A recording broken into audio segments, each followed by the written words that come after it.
Teorías del comercio internacional. En la actualidad, el comercio internacional constituye una herramienta importante en el intercambio de bienes y servicios alrededor del mundo, desarrollada entre los distintos países y sus mercados.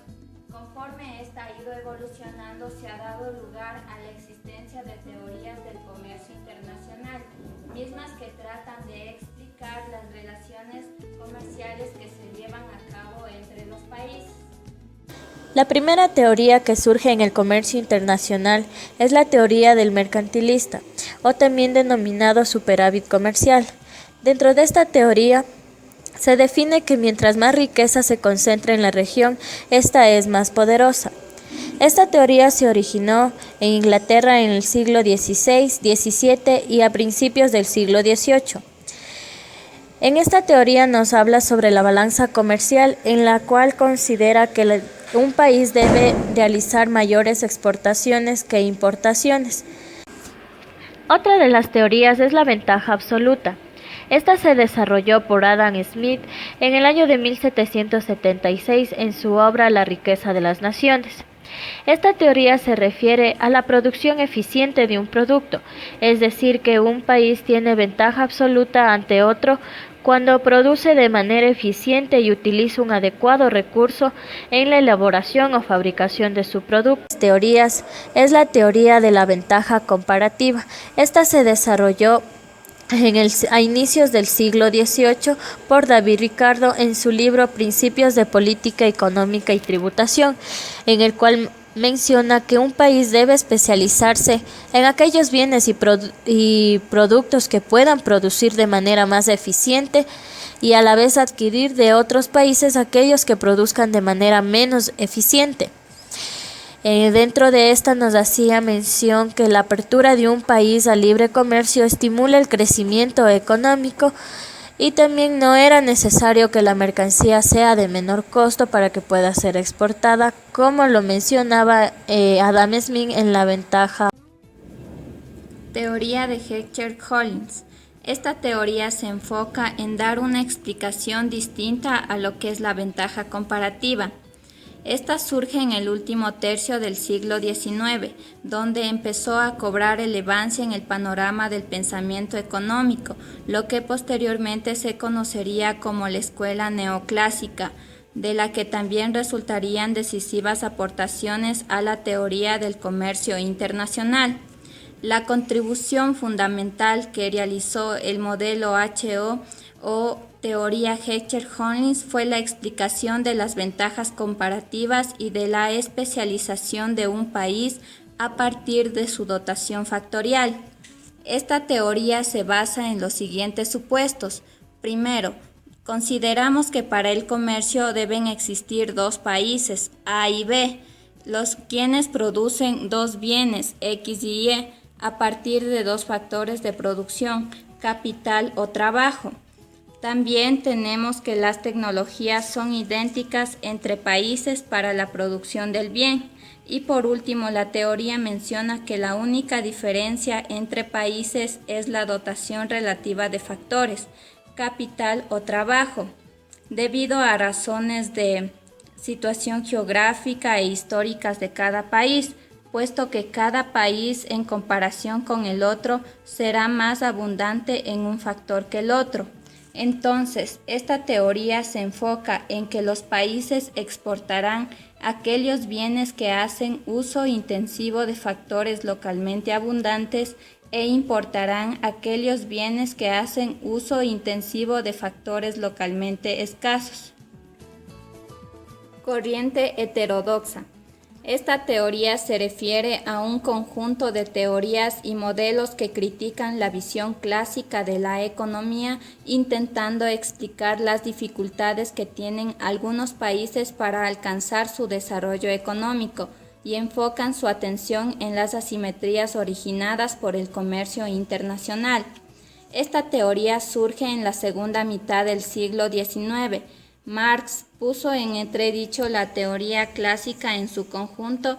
Para entonces, la plena afirmación del capitalismo industrial había manifestado problemas como las crisis o las desigualdades sociales. Bajo estas circunstancias históricas y una postura metodológica diferente, Marx reinterpreta el fenómeno del comercio internacional.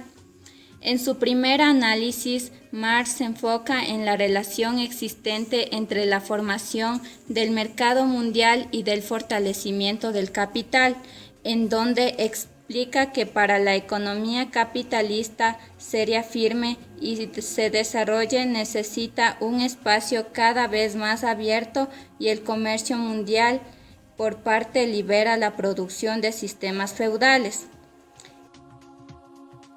Este tema también fue revisado por Prebisch y Singer, quienes indican que el reparto de los beneficios del comercio internacional no es equitativo, por tanto favorece más a los países desarrollados que a los subdesarrollados, puesto que los desarrollados se especializan en productos manufacturados y los subdesarrollados se especializan en productos primarios o materias primas. Por esas razones existe la desigualdad de evolución de los precios en el comercio internacional de uno y otros bienes, puesto que deteriora la relación de intercambio de las economías atrasadas, lo que limita sus posibilidades de crecimiento y desarrollo económico. La teoría de la disponibilidad. Esta fue creada por Irving Kravitz en 1956.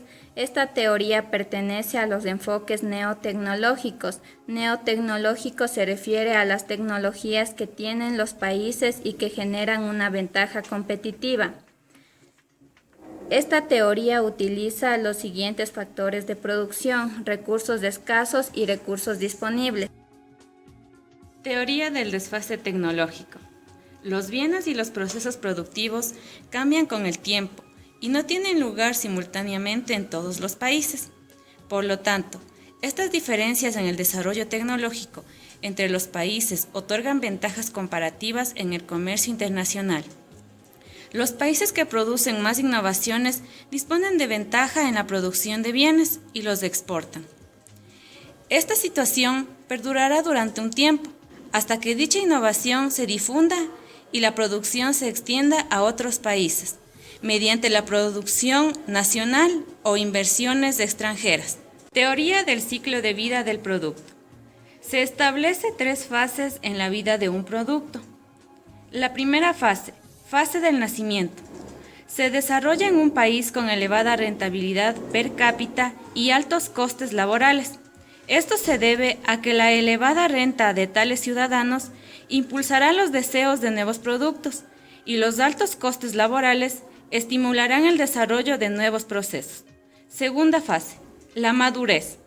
Mediante la difusión tecnológica y el aumento de la demanda del producto, se exporta la producción entre otros países de desarrollo intermedio. La tercera fase, estandarización.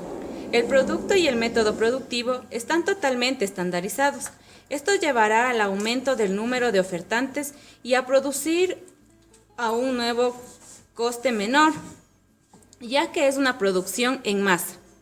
Los productos pueden ser fabricados en economías no desarrolladas y ser exportados a países desarrollados, ya que la excesiva oferta puede llevar a que el producto llegue a la fase de declive.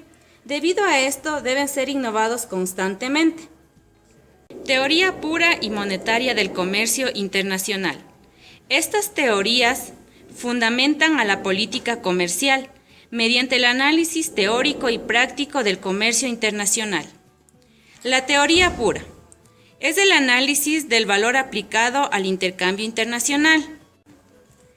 La teoría monetaria es la aplicación de los principios monetarios al intercambio internacional, explicando la acción de la moneda mediante los precios, saldos. Teoría del equilibrio. Se basa en un estudio de mercado en donde debe existir una interdependencia. De un lado, los precios de las mercaderías y los factores productivos, y por otra parte, las remuneraciones o distribución de ingresos, que son factores que determinan las fuerzas de la demanda. Teoría de localización.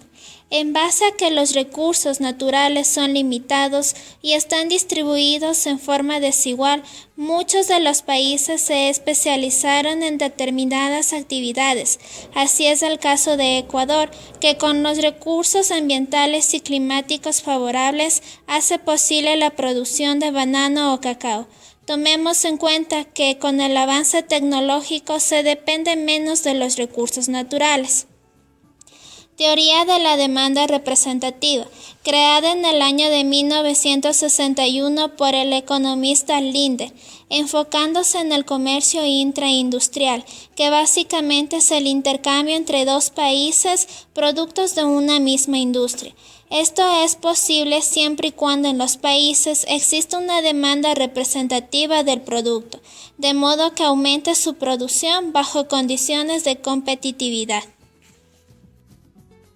La ventaja monopolista parte de la ventaja nacional, aprovechando las falencias de los mercados internacionales, basada en 3 factores. El primero, el know-how, que se refiere a saber cómo hacer las cosas, cómo elaborar productos de calidad.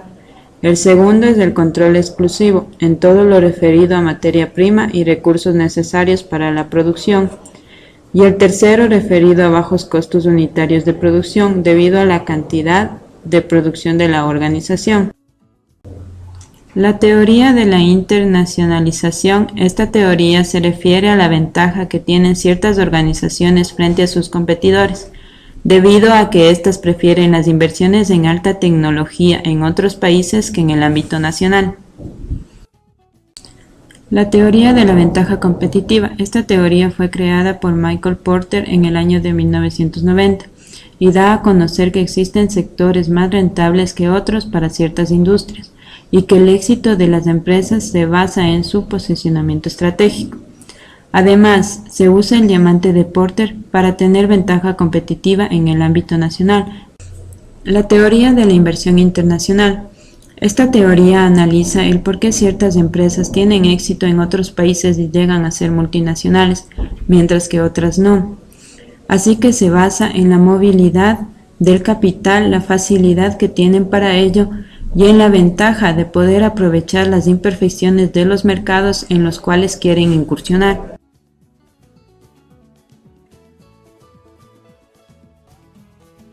Las teorías del comercio internacional. Comienza desde el mercantilismo y estas han ido evolucionando de acuerdo a las necesidades de explicar el fenómeno del comercio internacional, donde este funciona bajo competencia imperfecta.